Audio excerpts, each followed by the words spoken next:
Since his campaign in 2016, there's been a lot of attention on Donald Trump's connection with Russia.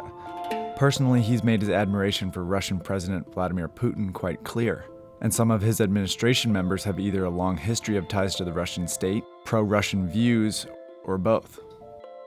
Back in August 2016, his campaign manager, Paul Manafort, resigned when it was revealed that he had been a paid consultant to Ukraine's pro-Russian former president.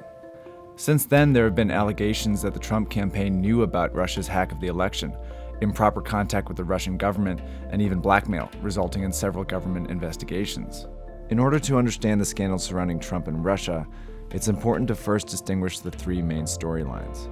The first centers on Russia's interference in the US presidential election. The second revolves around former National Security Advisor Michael Flynn, and the third concerns a private intelligence report that claims Russians are blackmailing Trump, known as the Steele dossier. Let's start with the first. In June 2016, WikiLeaks began publishing private emails hacked from the Democratic National Committee. At the time, Russia was the main suspect, but this remained unconfirmed. Emails from the hack continued to be leaked throughout the summer, always targeting the Clinton campaign. Russia, if you're listening, I hope you're able to find the 30,000 emails that are missing. I think you will probably be rewarded mightily by our press. In August 2016, close Trump confidant Roger Stone said he was in touch with WikiLeaks. I actually have communicated with Assange. I believe the next tranche of his documents pertain to the Clinton Foundation, but there's no telling what the outcome. On October 2nd, Stone sent a tweet appearing to show inside knowledge of an upcoming WikiLeaks publication targeting Clinton. On October 7th, WikiLeaks released the first batch of hacked emails from Clinton's campaign manager, John Podesta.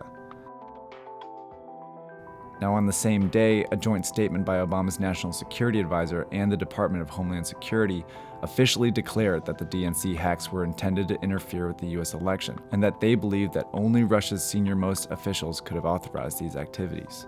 On December 10th, Russian Deputy Foreign Minister Sergei Rybkov said that there were contacts with Trump's entourage throughout the election, and that quite a few have been staying in touch with Russian representatives. On January 6th, the CIA, FBI, and NSA together released a report confirming that Putin had ordered the attacks and intended to hurt the Clinton campaign specifically. On February 14th and 15th, phone records reportedly show that members of Trump's campaign and other Trump associates made frequent contact with Russian officials during their campaign. While US intelligence is still investigating Russian interference, the big unknown is, did the Trump campaign know about Russian hacks targeting Clinton? Now, the second scandal involves Trump's former National Security Advisor, Michael Flynn. It's related to the first because it begins on December 29th, when the Obama administration announced a series of new sanctions on Russia as punishment for its interference in the election. On the same day, Michael Flynn called Russian Ambassador Sergei Kislyak multiple times. Flynn was not in office yet, but has a long-standing relationship with Russia. On December 30th, Putin announced that they would not retaliate against the sanctions, a move that Trump publicly praised on Twitter. Now, this led some to suspect that the Trump administration was telling Russia that they would rethink the sanctions once they were in office. On January 12th, news of the Flynn calls broke. Press Secretary Sean Spicer and Vice President Mike Pence each told reporters that the calls were not about sanctions. On January 24th, Flynn told FBI investigators that he did not discuss sanctions in the phone call.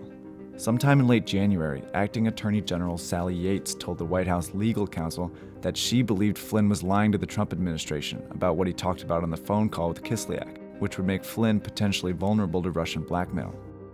On February 9th, the Washington Post confirmed that Flynn had spoken about sanctions with Kislyak because the FBI had Kislyak's phone under surveillance.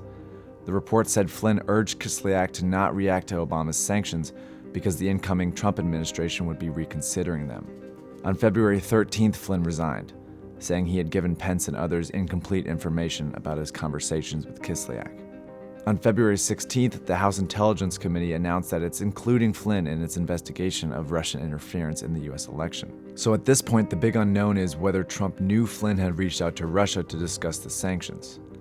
Finally, scandal number 3 is by far the most bizarre and the least confirmed. It begins sometime during the summer of 2016, when intelligence documents began circulating around the US intelligence community and media organizations. The documents were from a former British intelligence agent who was hired by Republicans and Democrats to investigate Trump. The documents claim Russia has information they could use to blackmail Trump.